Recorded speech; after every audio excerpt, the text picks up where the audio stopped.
Hello, and welcome to the Content Bite, a podcast for freelancers who use their words to make money. I'm Rachel Smith, a freelance journalist, copywriter, and content producer. I'm also the founder of Rachel's List, a jobs board and community for Australian writers and other creatives. And I'm Lynne Testoni. I'm a journalist and content writer as well. Rachel and I are your weekly co-hosts, and every week we bring you all kinds of tips, tricks, and some fabulous guests to help you make the most of your freelance business. You know, feast or famine cycle hits harder without visibility over your finances. And that's why we love Rounded. It's an accounting system that reveals income sources, profitable clients and projects, and it helps you even anticipate quiet periods, doesn't it?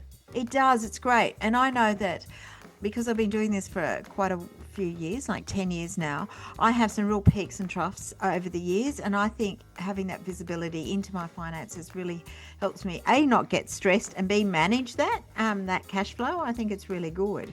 Yeah, you can claim all the right costs and expenses with Rounders Expense Tracker, and some users have saved thousands through their tax return. So it's really a total game changer for your money management. True. Particularly, it's been a tough couple of years with this whole cost of living crisis. And I really like the fact you can track the invoices and payment reminders so you don't have to worry about those things. Like Rounded looks after it all for you. It definitely does. And it frees up hours for you to either find more clients and earn more or maintain a better work-life balance. We're all about that. We are. And if you're a Rachel's List member, you get 20% off the annual Rounded subscription. So check out the show notes for more about that. Fantastic.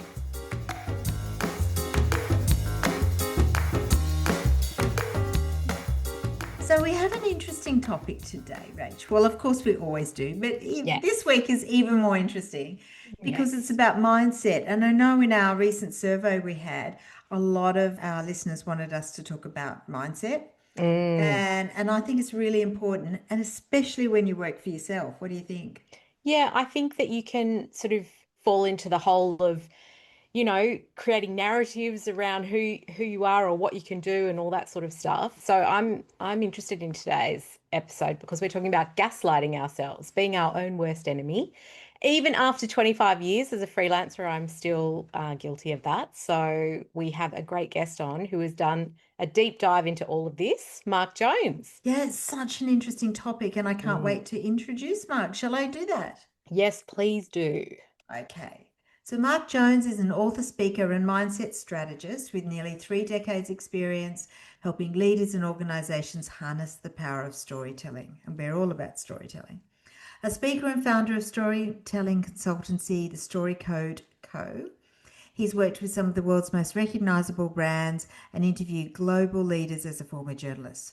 His first book was Beliefonomics, and it explored the value of brand storytelling. And in his new book, The Story Code, he turns the lens inward, guiding readers to reframe their inner narratives through resilience, influence, and impact.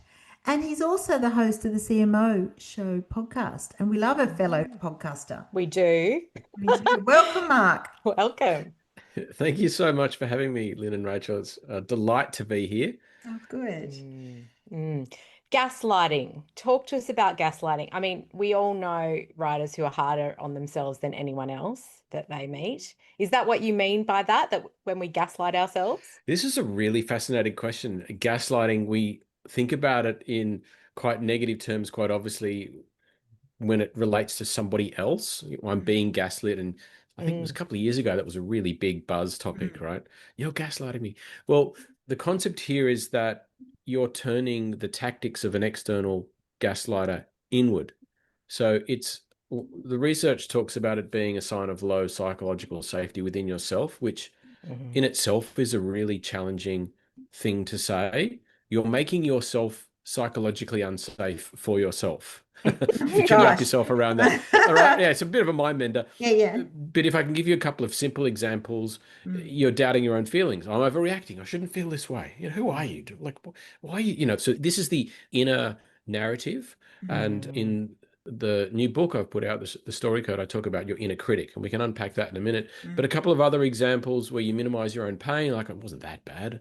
I mean, it was only a flesh wound, right? That sort of thing. Rewrite your memories to favor the critic is another one I was thinking about. Like, well, maybe I was the problem. Like, how often have you felt like, no, that meeting went south because I didn't do the thing that I told myself I was going to do. Mm. A couple of other great ones, like other people are doing well, so I should be doing well. This sort of you Mm. invalidate your own needs. Yeah. And then in the last one, I was thinking about how we explain away bad behavior from somebody else. So Hmm. they didn't mean to do that. I'm just being too sensitive. You're always too sensitive, Mark. Why do you always think that way?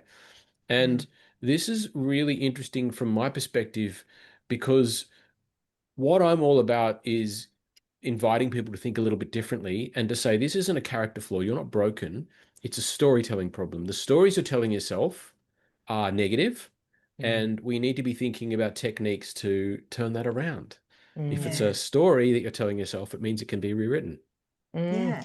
But isn't it true though, those stories get so embedded in our psyche almost that to unravel them can be a massive process in itself. Probably Yeah. best done in therapy. I don't know. Yeah. And look, and to be clear, I'm not a therapist, but I am a long term, if you like, or, as you said, 3 decades or so storyteller. And my experience has always been in narratives, understanding how stories are formed, developed, and shaped. And then when you do a lot of the research on the psychological side, yes, you do find things like chronic stress, trauma, childhood situations that have fed through into the reasons why, and sort of Mm. how does this story get fed, and Mm. where do these scripts come from? And I think that's 1,000% the work you need to be doing with a therapist in that regard. What happens though is that once you've understood the root, the origin, the fact that it keeps coming up, obviously you need to be working through that. And then when it comes to how do I deal with this on the day to day, what are some additional techniques? Ones, how can I think about rewriting that story? How can I start taking control of it so that I can start becoming the person I want to be instead of allowing these old scripts to rule my life? Mm. Yeah, so Gosh. interesting. Yeah. I sometimes think that it's a bigger risk, these sort of internal narratives for creatives and in creative industries, because so much of what we do is subjective. I mean, if you're sort of adding up figures, there has to be a right answer, but when you're creating work, it's harder to judge sometimes, isn't it? Yeah, and particularly if you're working on your own or in a Mm. small group or maybe a loose collection of friends who pass work amongst one another, it's still a relatively lonely existence. And in the creative industries in particular, we do have a big problem here, which is that um, to start with, from my experience, they tend to be people who are more in tune with themselves, who they are and what they're doing, and tend to soak up what's happening in society far more intuitively than perhaps other sectors, and they have higher emotional intelligence, from my experience. And I actually 15 years ago co-founded marketing communications and storytelling agency with my wife. We're Mm. still working together to this day.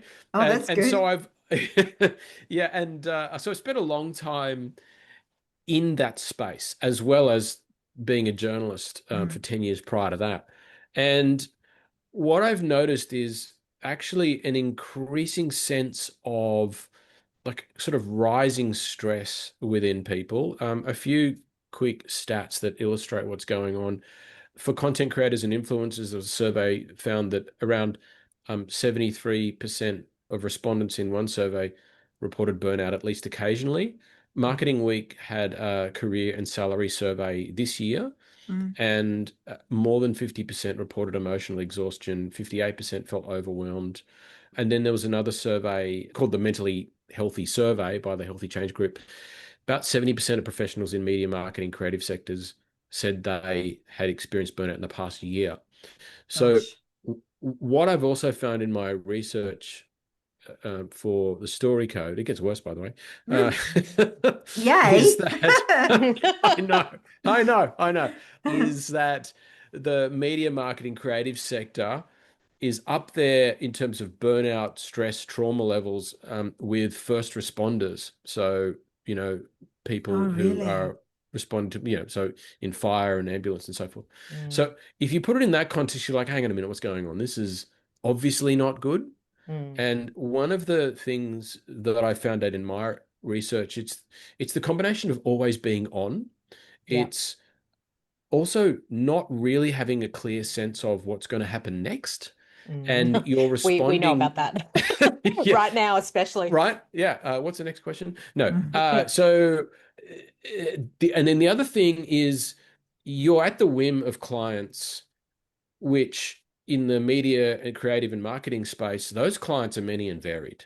Some of Yeah. them Mm, are locked down psychologically, and others are wildly loose. mm, So you've got this sort of, it's like you're the ball in a pinball machine, like you're sort of pinging around, Mm. not knowing what you're doing. And one more thing, if I might add, Microsoft put out a report earlier this year where it had studied the metadata from the Microsoft 365 platform that many of us use, and they Mm. looked at the trends, and they came up with this term called the infinite workday, meaning we're just working all the time. And in the creative world, how do you manage yourself so that you put some bookends on the day and mm. maybe even protect your weekends and your nights? Yeah. One of the things that really struck me from that research, they said there's about 2 minutes between any type of digital notification that most of us deal with on a day-to-day basis. So Mm, Wow. Yeah. emails, phone, pings from your phone and your whatever, right? mm. So when you think about all of that together, I mean, no wonder we're having a hard time. Yeah. It's so Yeah. interesting. It's it really is the perfect storm. If you think about we're carrying around these kind of unhelpful narratives and we're potentially burnt out and we're, being kind of dealing with all these distractions as well, so you can never get into a state of flow. But I Mm. just want to go back a little bit just to ask you about the narratives again. What happens if we don't get on top of those, if we let those consume us? What can that do to our freelance businesses? How bad do you want it to get? I think is probably We the. want some positives here, Mark. Yeah. Well, so let's get to the positive in a second. What can it do to us? Well, at a very simplistic level, and again, speaking from experience, it can actually hold you back from being everything that you'd Yeah. love to be.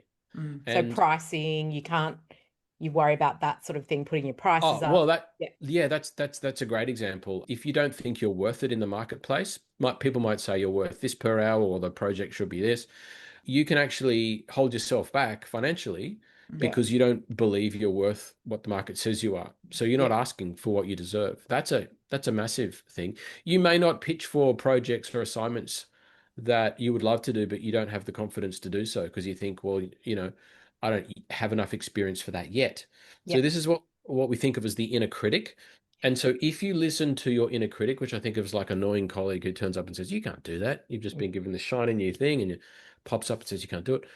If we listen to that too much, it yeah, can really hold us back and it can damage us in all sorts of ways. Yeah. It's so interesting. I do think sometimes people also get particular narratives. We've certainly, one of the things we've talked about on the podcast before is about finance and money.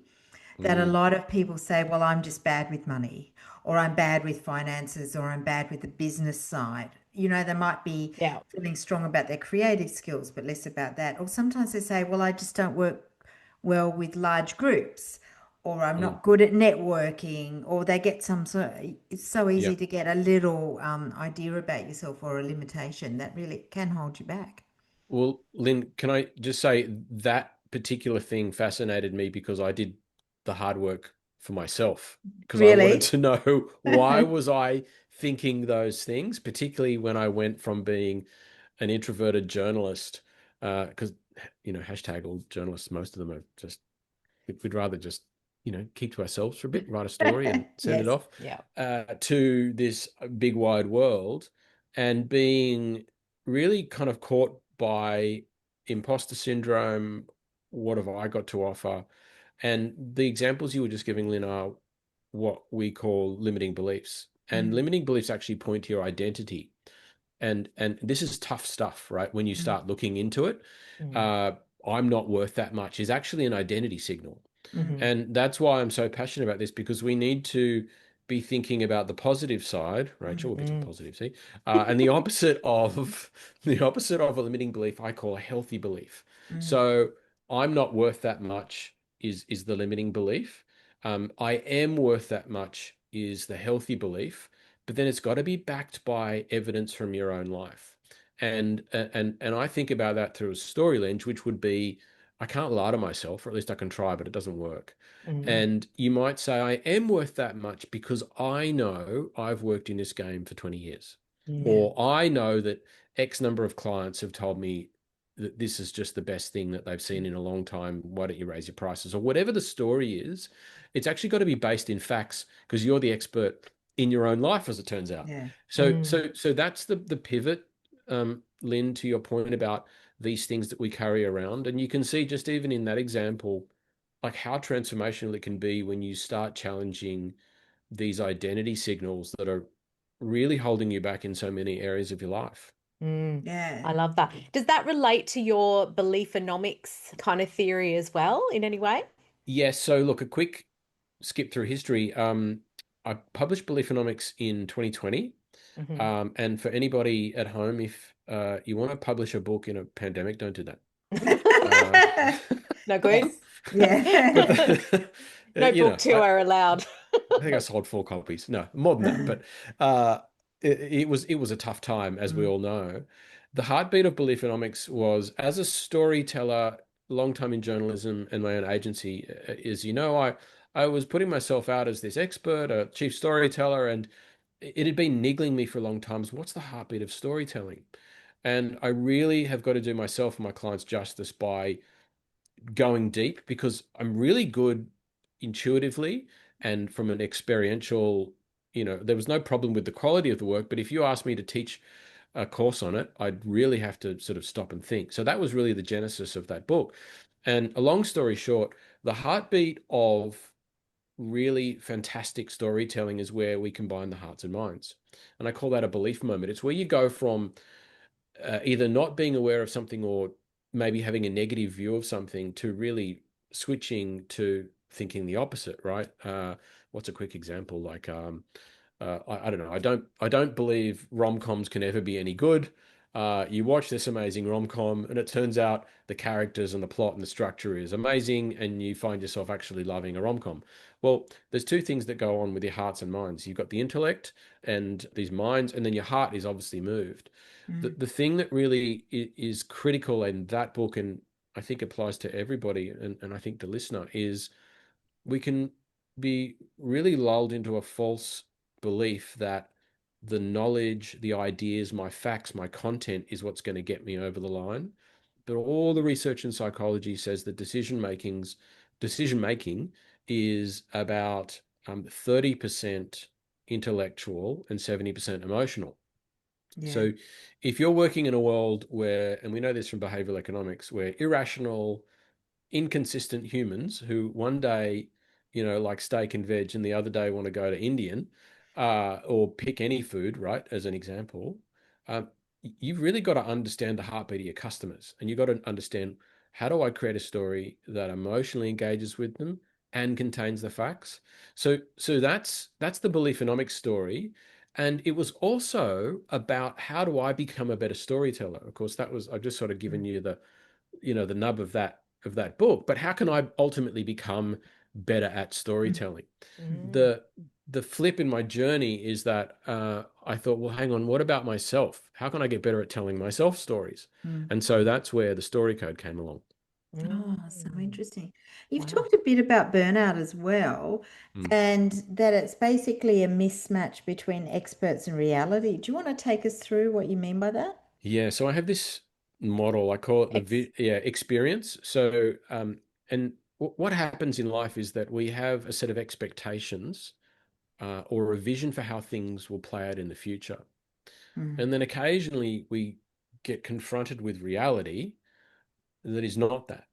And when we think about our own lives, both professionally and personally, quite often what happens, particularly in your, late 30s, 40s, mm, into your 50s, where you're like, I thought I would be this type of person with this sort of scenario, family or mm, living in a certain place or doing a certain type of job.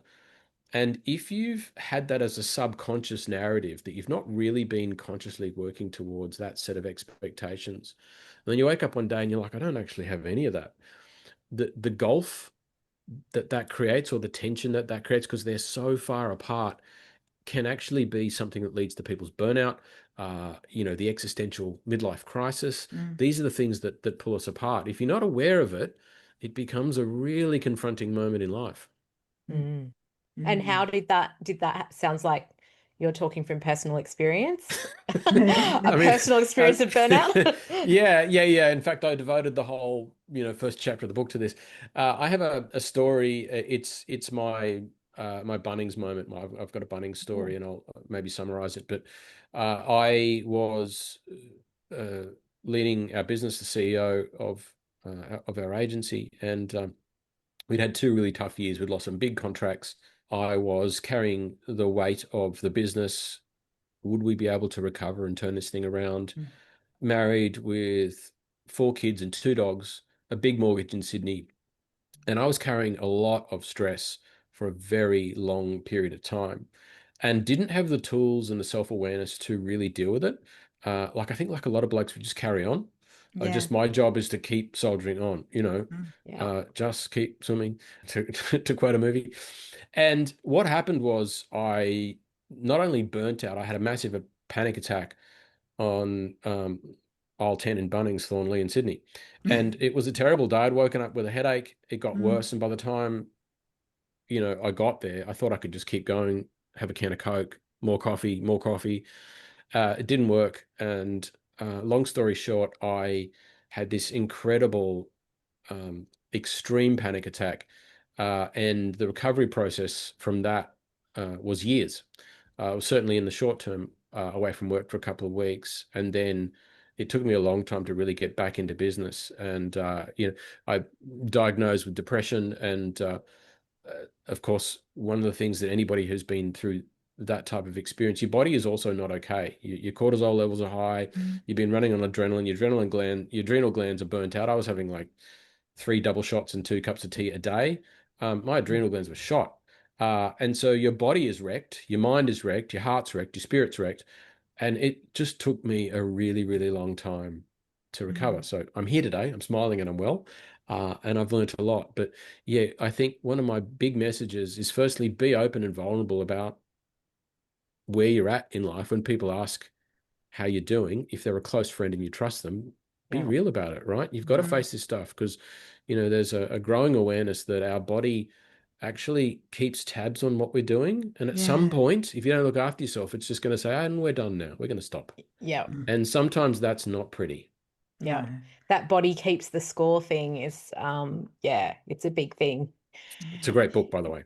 Yeah. Oh, I haven't read that. Okay, I'll put it on my list. Yeah. Wow. I'd love to go back to those internal narratives because I'd love to know how we can change them and be a bit kinder to ourselves. Yes, yes. I teach this concept called the mirror moment. Mm. And if you can picture yourself sort of looking into the rearview mirror of your car, where you're just sort of catching yourself thinking, I don't think I can go through with this meeting, or whatever that narrative is. There's 3 stages to a mirror moment. It's literally where you're looking at yourself in the eye, perhaps staring into your own soul, Mm. a little bit dramatically, but we do this, right? Where Mm. this is the moment where you're like, I'm not sure. So 3 things. Firstly, catch yourself. What is that story you're telling yourself? Is it a limiting belief, like I'm not the person who can, or is it an inner critic that's firing up to say, you haven't got this, right? So Mm. catch it, then flip it. And the theory of change here is that there is always an equally true positive version of that story. Hmm. Now, Yeah. when you flip it, you're actually saying, what's the exact opposite of this thing? So I don't have this to, or maybe I don't have the ability to make this thing work, to I do have the ability to make this thing work. So that's the flip, right? So asking Mm. yourself, what is the flip? And then Mm. you've got to anchor it. And I think for the listener, and as a storyteller, you'll get this, which is, what is a story from my own life that I know is true, Mm. that I can't lie to myself about? That one time I sent in an article and it was just straight to the front page, or I stood up and spoke to a crowd of people and got a standing ovation, or whatever the success was that from your own experience is actually true. You need to anchor yourself in that. And so over time, this is where you start going from having an inner critic to an inner coach. And your inner Mm. coach is really that retrained personal narrative that is leaning more and more on those anchor moments. And Mm. that's what I've been doing for all this time. Yeah. Happily, the research supports Mm. that approach as well. So, how do we be kinder to ourselves? The short answer is we need to tell ourselves better stories. Yeah. Mm. Yeah. Mm. I do think as well, like if you're constantly putting yourself down in your head or whatever, I mean, I could be wrong. I'm assuming this is possibly correct, but you're creating neural pathways that make it easier for you to keep following those pathways and putting yourself down and, Mm. you know, telling yourself you can't do it or no, no Like one's your going to accept that fallback. Yeah, price. yeah. Yeah, yeah. So Mm. you always have to recreate your neural pathways into a more positive groove, I guess. Mm. I don't Yeah, know. there's a lot of amazing neuroscience out on this. Yeah. And I am not a neuroscientist, but I know how to read. And I know that the Good to people know. who've done the research talk about the value of that, of these simple practical steps. Yeah. What matters to me is that you have to believe in your own story in order to create those pathways. Because there's a lot of people that talk about the neuroscience and the neural pathways, and they get very excited, and that's fine. But at the end of the day, for your own story, we're talking about some pretty profound stuff. Now, I don't know if you know, but the concept of believing yourself, it's actually one of the old sort of Greek words for this actually equates to trust. So, Mhm. do you trust in yourself? Do you trust in your story? Do you trust yourself that you can do that thing again? Mhm. Right. And I find that really kind of reassuring because what you're doing is backing yourself. And what you find is when you back yourself into an opportunity and it's like, I'm going to step out there and I'm going to give this a red hot crack. There's a lot of confidence that comes through taking those big leaps of faith. Mhm. And you're not doing it in sort of reckless abandon, although if that's your personality and you love doing that, carry on.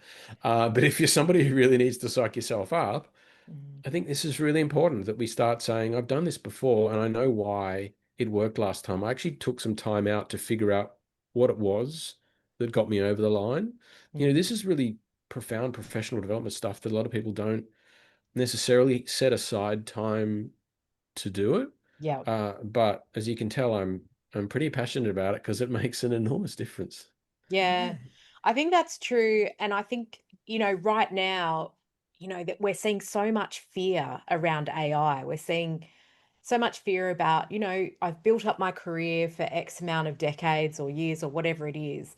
The And whole now paradigm is shifting, isn't it? The yeah, whole world there. a lot of people are just also, apart from the fear, they're experiencing all this grief, like I thought I'd be top of my game by now, and it feels like it's been taken away in all these different ways.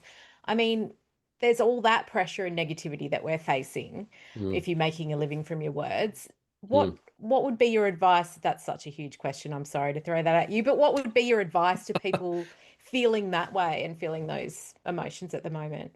This is a really, really good question. I'll take you back to my early days as a freelancer, and you need to get better at taking action when you start to see the patterns emerging. And let me explain. I was getting up to $1 a word Yeah. in my early days as a Mm. freelance journalist, and then I was given an opportunity to do some corporate writing, and they like I could get away with like $2.20 a Mm. word. Yeah. I was like, Yep. what am I doing writing journalism? Like, I've got a family to feed, Yeah. Yeah. Yeah. right? And so the issue was the limiting belief and the fear was, then I won't be a journalist. Who am I? Right? I'm going to the dark side. So Yeah. they're very visceral identity markers that you've kind of got to wrestle with. But the thing was, the narrative was changing where corporates wanted to produce more content. They still, by the way, need to produce a lot more Mm. content. And this is not an ad for corporates and Mm. or anything like that. But the thing is, you've got to recognize where the market is shifting because the markets are always shifting, and you've got to be prepared to listen to what the market is telling you and then act on it. Mm, But there's an interesting kind of Venn diagram of things that have come through is where's your expertise? mm, What am I really passionate about doing? Like, how can I make a difference? Mm. And then there's kind of a sense of being the right person at the right time and being aware of it.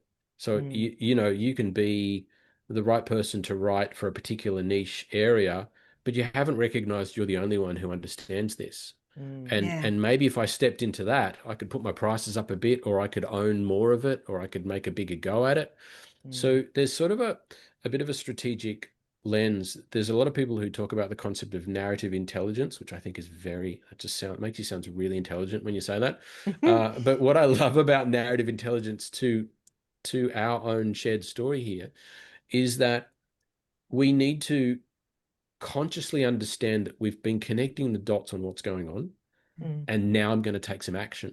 I Mm. think as storytellers, it's very easy to just be aware of the story and say, "Oh, that's nice," Mm. and then move on. Mm. But actually, clients will always tell you what they want and where things are going. They won't be quite as specific in terms of what that means you should do. Mm. But if you think you're going to be doing the same thing today, well into the future, aside from the fact that I believe we'll all be telling stories in different ways, you've really got rocks in your head. You've got to be thinking about what are the different ways of expressing my creativity? How can I reshape it in a new way? And if it feels uncomfortable, guess what? It feels uncomfortable for everyone. Like we're Mm. all figuring this out as we Mm. go along. So I Yeah. think, maybe that's a bit of an answer to your question. Mm. Yeah, it's interesting, isn't it? Yeah. Because that's what your book is about understanding the self-talk and the inner critic, making it more positive. So when somebody reads your book, what are you hoping they'll take away from that? Oh, only just that it transforms their life. That's all. Was that, what was that about? Expectations and reality Yeah, back, yeah, back there. Same. I could still be a bit of an idealist. The bottom line is that know myself, I'm an encourager, and I Mm. want to encourage leaders to Mm. show them that there is a way forward. Yeah. If you're feeling stuck, if you follow the story code, this is a way to get unstuck. Mhm. So really what I want to do is create pathways for Mm. people. That's the bottom line for this book. Mm. And if I can, just the code is actually an acronym. So there's Oh. 4 steps, and it's been interesting to hear people's reaction to this because it's not an instant fix. I just want to, when you talk about rewriting your own story, Mm. it's even for storytellers, it takes a while because we're talking about the heart stuff, the identity stuff Mm. as expressed externally. Mm. So, very briefly, the first step is challenge. So, you've got to challenge that internal narrative, the inner critic and the limiting beliefs. You've really got to go after what are they? What do I say to myself? Go sit down over a coffee and really figure this stuff out. You want to be able to learn how am I going to flip that from an inner critic to an inner coach, from a limiting belief to a healthy belief?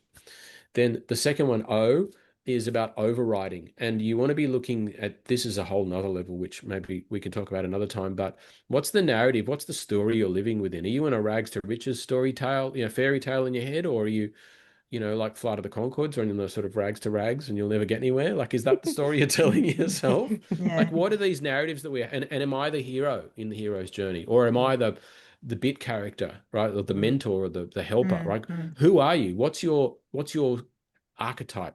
And if we actually all have them and we exist in a story that we're creating all the time, so you really need to overwrite the old destructive narrative for a new one. Mm. D is making a decision. Okay, I've got an old story. I'm actually going to make a decision to write a new story.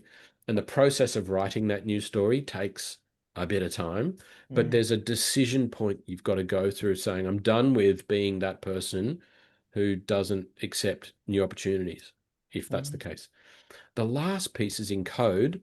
And I chose that word because it's about our habits and the lifestyle that we inhabit. You want to encode into your life a whole set of sustainable habits that you can keep up.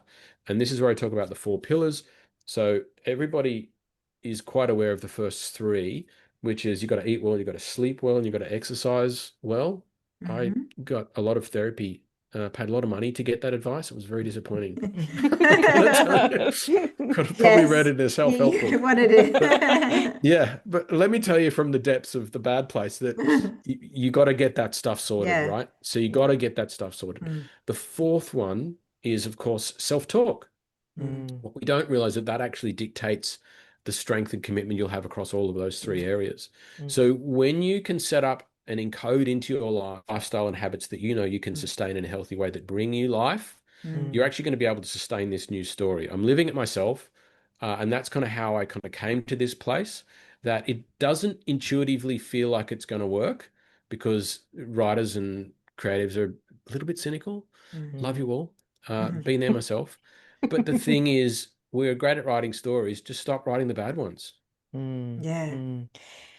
It's really interesting, isn't it? We've talked a lot about freelancers and how, we can have these limiting beliefs. But how do you reckon it would surprise people what, the people at the top end of town who you coach, how much they have them as well? Like, we see these people, they're at the top of their game and they're leading big companies, but are they also, Yeah, falling prey to that? you'd be blown away. And this is where I need to stay professional. No names, no pactoral.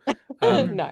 No. However, accountants, C-suite executives, CEOs, self-doubt, imposter syndrome, heads of finance that don't think they're very good at accounting. I mean, it's a great example that I've shared anonymously before, because this person I was coaching, confessed to really not feeling like they'd achieved whatever bar was necessary to call them a good accountant. I said, all right, so in the last 2 years, how many promotions have you had? He said, oh, about four. I said, right. Now, were they lying to you, or were you actually doing something good? Oh, no, I Yeah. was doing really well. Okay. So actually, we've got a story problem here, not a facts problem. Like, you're telling yourself the wrong story. You are actually quite good at this. What's your title again? And it was a big, long, fancy title. Mm. And the issue for me, and this, by the way, again, is a human problem, regardless of who you are, where you live, your background, the rank you have in a company. If you don't address these limiting beliefs, this inner critic, this self-doubt early in your career, turns out it doesn't go away. Mm. Like, you can't promote yourself into a better story. And I mean, Mm. through career progression, or even just doing more of the same work as a freelancer. So, it's really struck me, that work. It's one thing to read the stats, and we talked about that earlier, but then when you're talking to people in quite remarkable roles, still wrestling with this stuff, think Mm. about the amount of mental energy that's being wasted on that narrative in your head when you could be out there doing something else. Mm. So, to be honest, that stuff drives me. I just want to see more people kind of taking off the handbrake. Imagine how Mm. fast they'd go if you Mm. were Yeah. if you were actually, and this is my definition of success, by the way, which is where you've got a really strong alignment between your internal story and your external one. So your Mm. external one, we're talking about your career, your title, your however you promote yourself externally Mm. and LinkedIn and so forth. Mm. It's got to be synced up with who you are in here, the internal Mm. story. Mm. Because again, this dissonance, this Mm. expectation, the vision and reality gap, if you're living that for too long, where it's too far apart, Mm. it turns out it's not sustainable. Yeah. Mm. I do think that social media does tend to exaggerate those gaps. It's Mm, so easy, it's surprisingly easy to present to be so in control, whether it's on LinkedIn or Instagram or something. yeah, And it actually makes you feel worse because you Mm. know yeah. that you're inside, you're not living up to it. Do you think that's true? I do, and I've got a quick antidote, because we need more Yes. positive things. Yeah, we do. I To was going see to how say we bad that need some is. positive and practical tools. Yes. Yes. Start with that. Start with that. So I'm also a professional speaker in addition to being an Mm, author, and I'm a member of Professional Speakers Australia, which is an mm, amazing mm, association, an organization of like-minded people. And it's really quite a remarkable organization, because you're hanging around with your competitors, in mm, inverted commas. Mm. And yet here we are cheering each other on, Mm. openly sharing mm, how we launched a book, mm, mm, better ways mm, to command presence on stage, or whatever the topic might be. That's remarkable in any industry. I don't know what industry, listener might be in. When you see your quote unquote competitor out there, cheer them on. Like, Mm. yeah. verbally, write it down if it's safe, like, depending on the context. But if you in your heart can cheer on somebody, what it does is it takes away the power of the comparison narrative. And because the comparison narrative is fear, it's a sense that I'll never be that way, or I can't do that way. But you actually let that go when you cheer them on. And so I actually want the best for you. I was describing this to somebody who came to our monthly meeting for PSA, and I actually said, and this is an unofficial, according to Mm, Mark, sort mm, of definition of yeah. what makes Mm. speakers tick. Mm. I actually think where it's the magic pudding model, right? I think Yeah. it's unlimited opportunity in the speaking game. And if you have a magic pudding mindset, if I could call it that, it's the Mm. idea that that person can get a gig, and then it grows back and another person can get a gig. Yeah. And it's actually kind of true in this space that we're speaking about too, because it turns out people want more stories.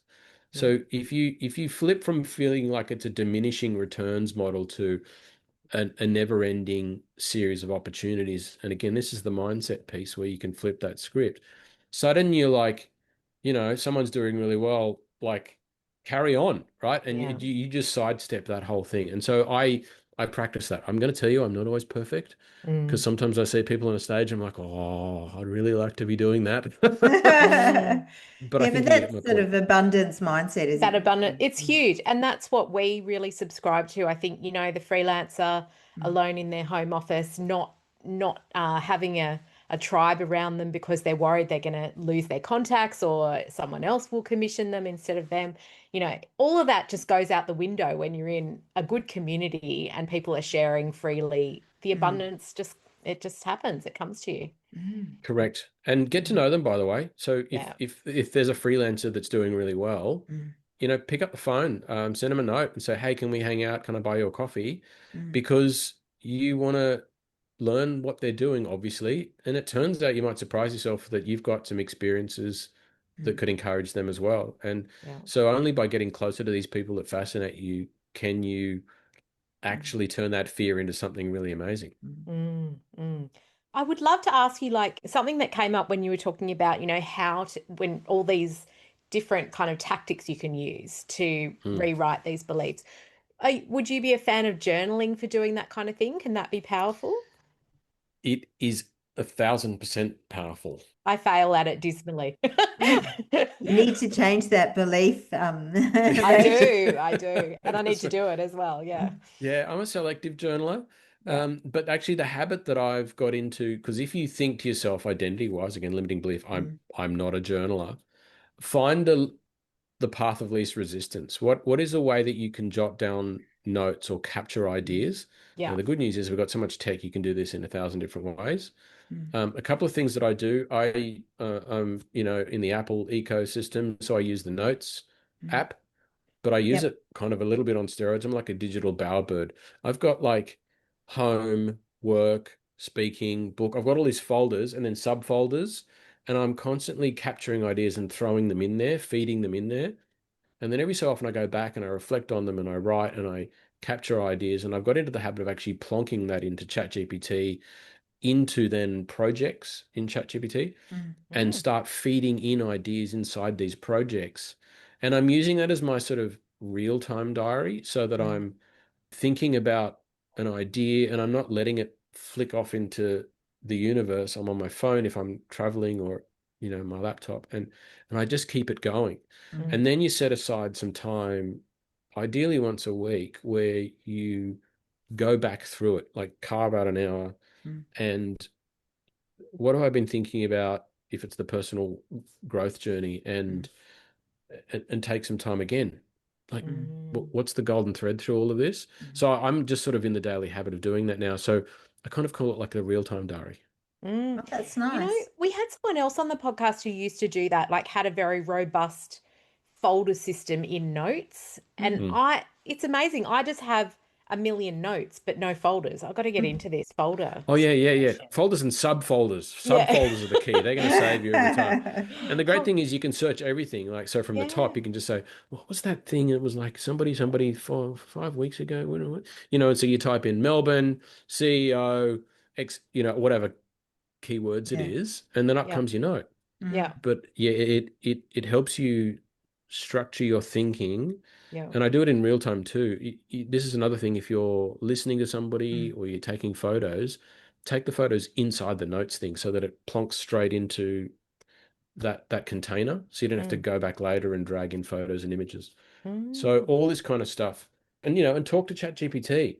It's not your mm, therapist, Mm. but like you know I'm thinking about this and what are the connection points between this?